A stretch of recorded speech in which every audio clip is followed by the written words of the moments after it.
You've heard it before, but it stands true. You are what you eat. So properly washing your food and looking for greener options can serve you well in the long run.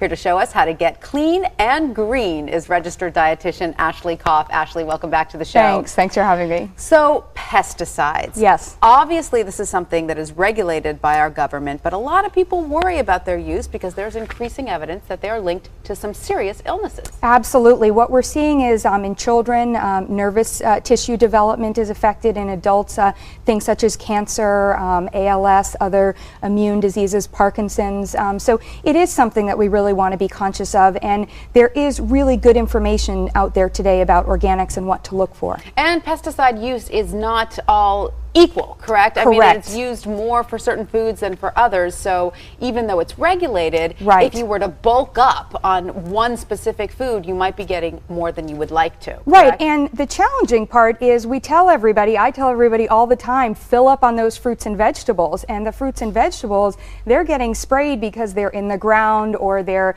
perfect victims for the insects and things like that in the trees. We're not spraying, some of our processed packaged foods. So, as we work towards eating healthier, it's something that we really want to make sure that we're conscious of so that we get the best results from our healthy initiatives. So let's talk about how we can minimize the exposure to pesticides from the food that we eat. Now, one way is buying organic. Absolutely. Does that mean it's pesticide free when you buy It's going to be organic? it should be pesticide free. That's the definition, and we've got the USDA organization, so that does it does make sense and is true. We can also wash, and I'm a big fan of just using a little bit of soapy water. I take a little bit of dish liquid there and mix it into the water and wash your vegetables really well. Where I disagree is it's kind of old school to say let's go ahead and peel all of that off. There are a couple of reasons. First of all, if something grows in the ground, it may still have, the pesticides are still going to infiltrate inside, but the other reason is the nutrients that we get, the skin of the apple, even the peel of the lemon,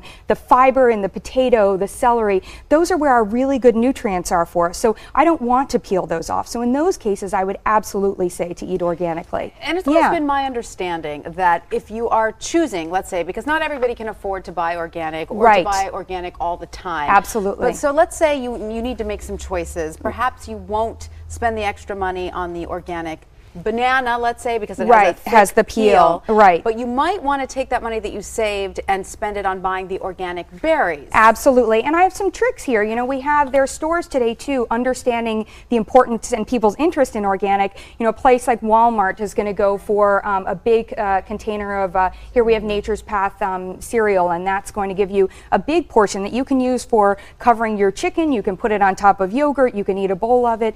Frozen organic is wonderful for you. So that's a great way to make sure that typically the prices are lower and they also just don't go bad as quickly. However, I'm going to call people on a little bit of that organic is more expensive. I did look at some of this stuff, and maybe it's a $1 difference in some place or maybe a little bit more. But if you're buying a $4 latte every day and then saying, oh, I can't do organic, or then we've got to start to make some decisions in there, because the question is, what are we spending today versus what's the cost of treating cancer, or what's the cost of treating an age-related disease?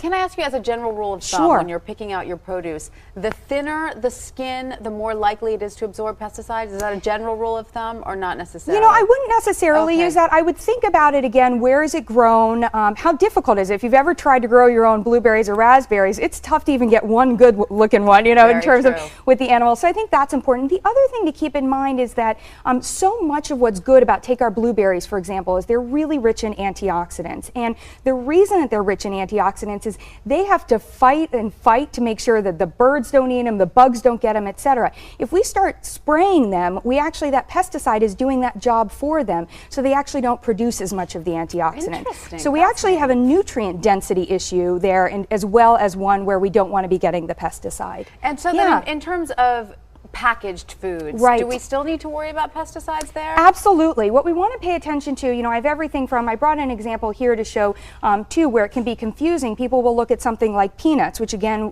from the way that it grows, we want to make sure that we're getting organic. But it might say natural, and they'll say to me, oh, isn't natural organic? No. Natural has no meaning. Organic means that it's pesticide free. So everything from peanuts, even to our supplements, it's really important if you're buying a supplement. For example, I brought one over here that has herbs or it has different fruits and vegetables in there as a way to get more of the ingredients. But again, where are those fruits and vegetables coming from? So organic is useful there. Constantly think back to the source. Right, Exactly, Ashley? absolutely. Is there a place that folks can go to get more information? AshleyKoffApproved.com. I have information, and the Environmental Working Group also puts, every year they show what foods in sort of an array are better for us and worse for us in terms of pesticides. Ashley Koff, thank you so much for all Thanks this for having very me. important information. And for more up-to-date health and nutrition information, you can always check out the health page at abcnews.com. ABC News Now. Good to know.